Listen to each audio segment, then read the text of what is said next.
The brains of those with food addiction behave similarly to the brain of people with dependence on drugs and alcohol. Just like drugs, junk foods stimulate the reward system in the brain.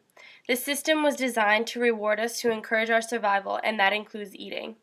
Modern junk food, however, has the ability to provide a more powerful reward to the brain. The brain recognizes eating as the correct thing to do. This releases feel-good chemicals in the reward system. Neurotransmitter dopamine is interpreted by our brains as pleasure. The brain seeks out behaviors that releases dopamine into our reward system. Neurotransmitters then communicate information through the brain and the body. This also helps regulate appetite.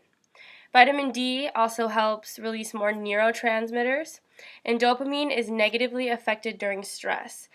It is also made of amino acids and tyrosine and is largely responsible for our memory, focus, and energy levels. This leads to binge eating on foods that create the largest dopamine and serotonin responses. This includes sugar. Serotonin is also responsible for our mood. Serotonin levels can decrease through tryptophan, and this can negatively affect your mood in a single 24-hour period. Too much serotonin forces your cells to desensitize. This is a negative effect due to the fact that cells develop insulin resistance from higher sugar diets. Serotonin and dopamine together have a complex relationship with the brain. New dopamine is a balanced particle by poor food choices. This has direct relationship with leptin, and leptin is a hormone responsible for telling us how much body fat we need to store and when we need to stop eating. When you have high leptin, you have high dopamine. When you have high sugar, you have high insulin response.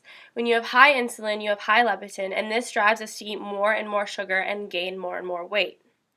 When brain receptors decrease, people tend to eat more to achieve the rewarding feeling.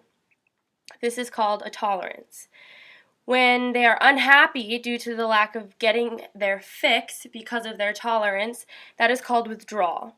Craving is an emotional state in which a desire to consume a certain food is present, and this is satisfying the brain's need for dopamine, which can often dominate your attention.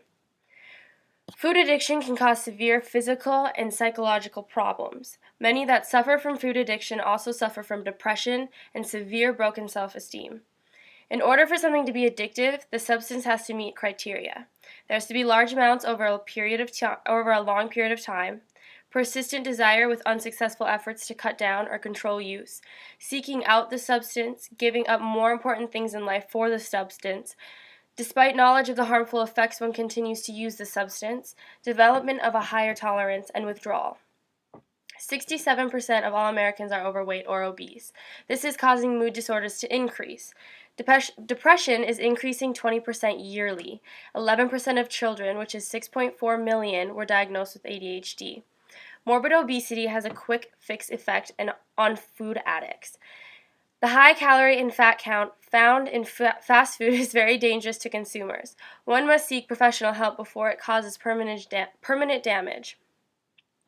The top 5 fast food restaurants are, starting at 1, McDonald's, which has $34.2 billion in revenue and over 12,000 locations. Subway is next with $11.4 billion in revenue and over 24,000 locations.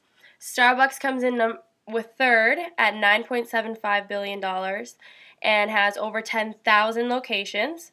Wendy's is $8.5 billion in revenue and 5,876 locations.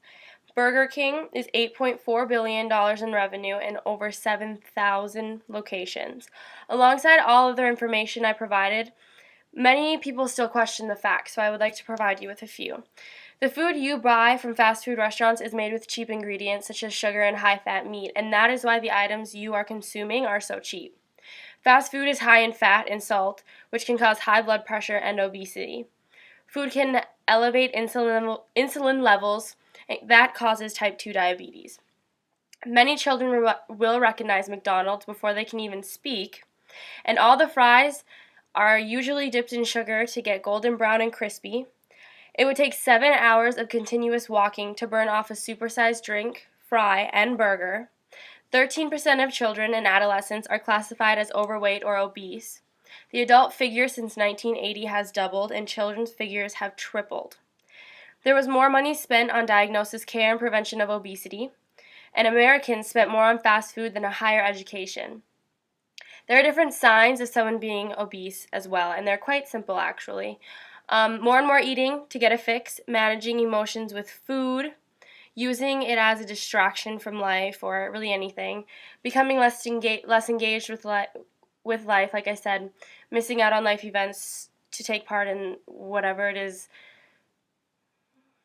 they want to do, withdrawal, and most that are obese realize how bad their diet is and how terrible the foods they are consuming can affect their body.